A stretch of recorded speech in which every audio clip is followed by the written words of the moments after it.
Welcome po sa aking YouTube channel, Randy Chinel. Paki-subscribe, like, and share sa aking YouTube channel and comment below. Okay? At no skip ad, please. Nga pala, hayaan nyo munang batiin ko kayo ng magandang umaga, magandang tanghali, magandang gabi sa inyong lahat. Sana po nasa mabuti kayong kalagayan at malayo sa karamdaman. Especially ang ating mga OFW dyan sa abroad. Gusto po kayo dyan. Lalo sa Middle East, Hong Kong, at saka dito sa bandang Amerika, okay? Na mga ano sa akin. Itong upload ko ay patungkol to doon ulit kay Midit.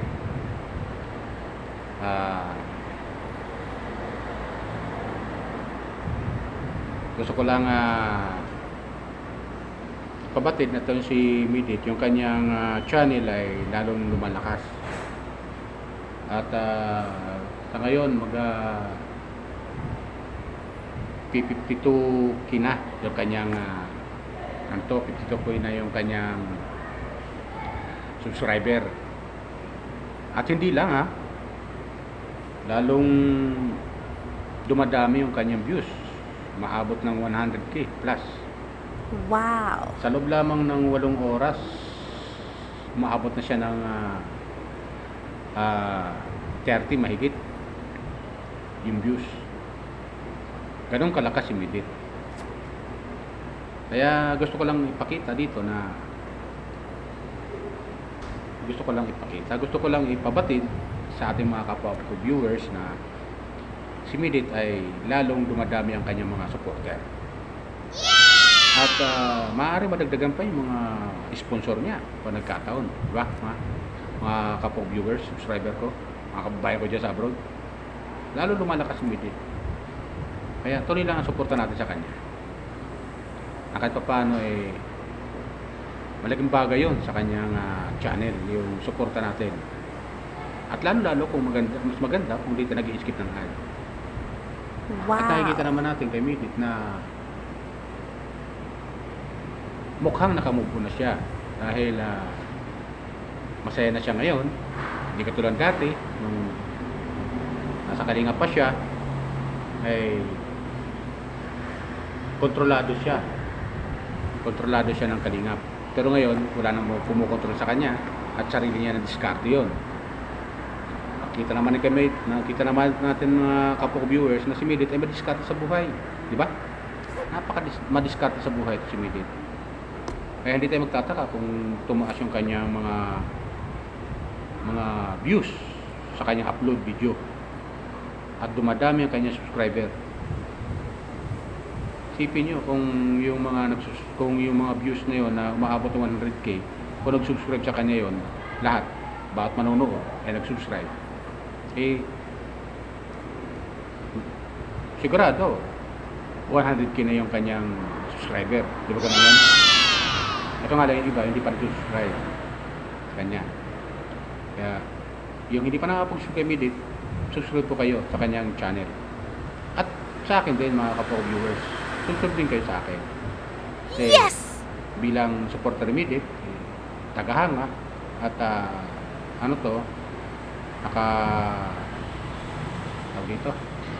naka-monitor din sa kanyang mga upload video ay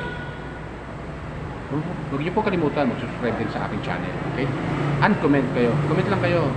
Anong comment yung binabasa ko naman po especially mga OFW natin dyan sa abroad. At dito rin sa Pilipinas, yung mga subscriber ni Midit na tagahanga. Especially dyan sa Bicol. Marami siyang subscriber dyan sa Bicol ng mga tagahanga. At saka dyan sa Bacolod, Iloilo, bandang parte ng Mindanao, may mga subscriber siya nagko-comment sa akin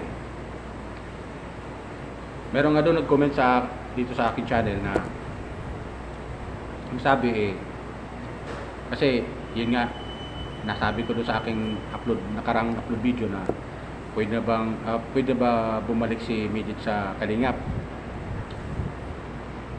Pwede naman. Welcome naman si Midit ayon kay Kalingap Rap. Welcome naman siya. Kaya napakagandang movement yun kung magkataon kung ito si Midit talagang lalapit ulit kay Kalingap Rap. Total wala naman siya kasalanan. Ayaw kay Kalingap Rap, kasalanan sa mga ayaw. Malaking bagay kasi yun, yung pagiging pag pag lumapit siya kay Kalinga Prab at makikapag-collab siya, di ba?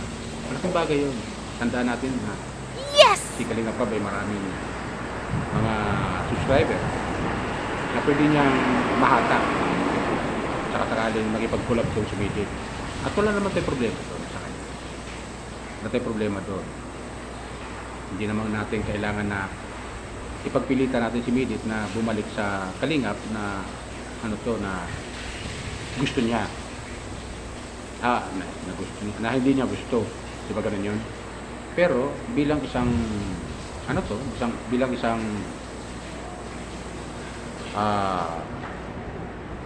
influencer or vlogger, ito si Midit, dapat niya makipag-collab sa malalaking channel din, di ba? Katulad ni Kalinga Prab, yan, si Pugong Biyahero, marami. Kuya Bal, yan, mataas kasi yan yung mga subscriber nila eh. Nasa kay Midit yun, decision, di ba? Kaya napakaganda yung ano to, yung ginagawa ngayon ni Midit dahil marami siyang napapahanga ng mga viewers, subscriber niya. At lalo-lalo yung mga sponsor, napapahanga. Diba? Isipin mo. Isipin nyo, kunin siya ng model ng isang eskwelahan. At nag-sponsor sa kanya, napapag-aralin siya hanggang matapos niya yung kolehiyo. Diba? Napakalaking bagay yon. Kaya ang dami nangangat ng mga bata ngayon na magkaroon ng sponsor man lang. Sa panahon ngayon, maraming bata na nangangarap na mapagtapos ng pag-aaral. Kaya kung nandiyan na si Midit, i-grab niyo na yan. Tuloy-tuloy niyo na yan. Sabihin, huwag niyo na sayangin yung pagkakataon. At makita ko naman kay Midit, mukha namang hindi ma-access sa panahon. Bawat oras, bawat araw ay mahalaga sa kanya. Di ba ganun yun? Kaya Wow. ang kuha natin ang ganun ng ating pagkaintindi kay Midit. Napakasipag kasing bata, di ba? Nakakainis kayo ah. Kaya hindi mawawala sa kanya yung maging masinop. Masinop, masipag, at madiskarte sa buhay. Di ba ganun yun? Napakadiskarte yung bata nito. Kaya,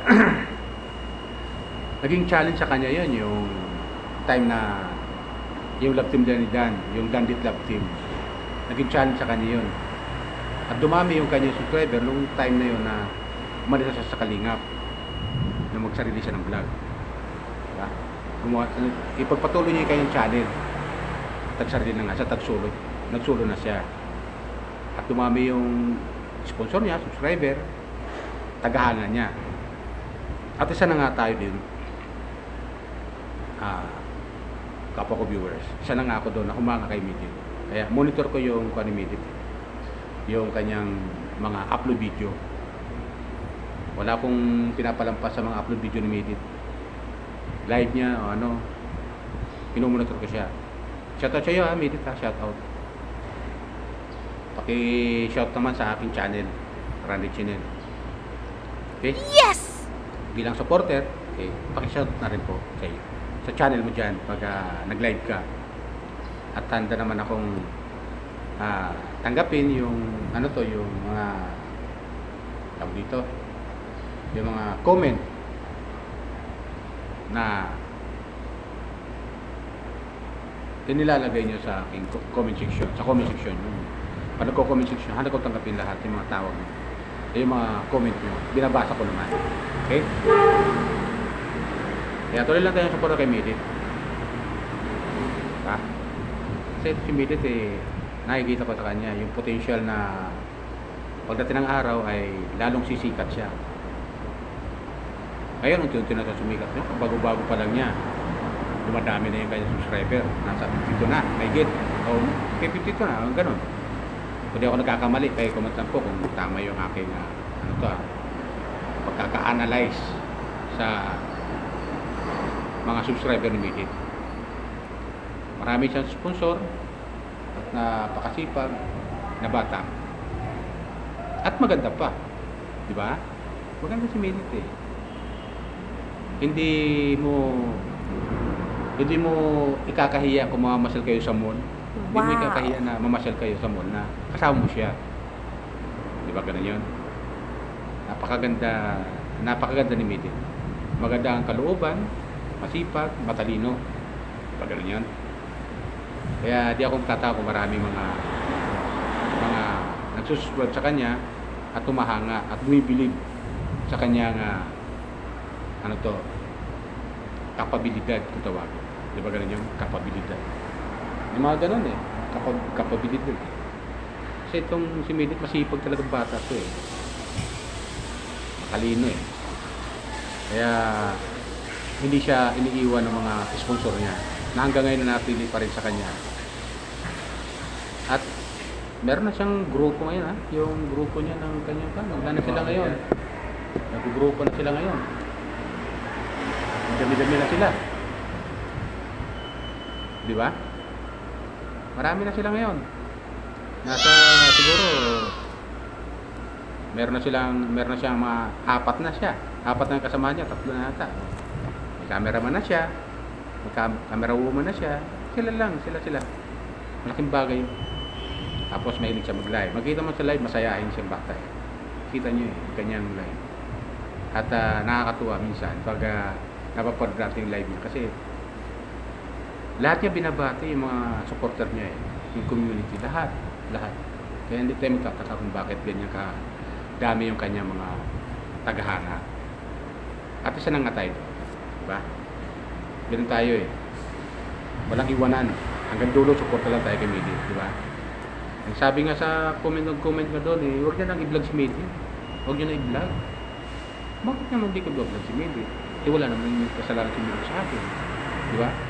At number 1, tagahanga ako ni Midi, diba? Hindi ba wala yun? Kaya hindi tayo pwede pigilan ng sino man, diba? Na huwag na raw i-vlog si Midi. Bakit hindi ba vlog si Midi? Diba?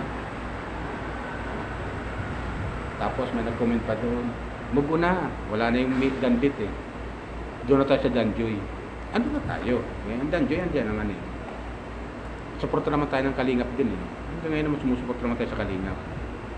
Pero hindi maaalis sa akin yung pagiging supporter at subscriber ni Midi bilang tagahanga. Diba? Isa ako tagahanga ni Midi Gawin din naman sa Kalingap.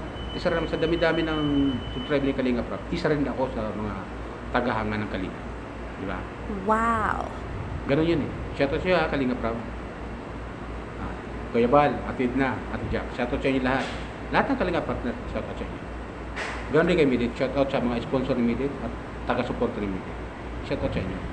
Tuloy-tuloy lang po tayo. Hanggang dulo. Kawawa naman! So, yun lang sa akin mga Kapo viewers.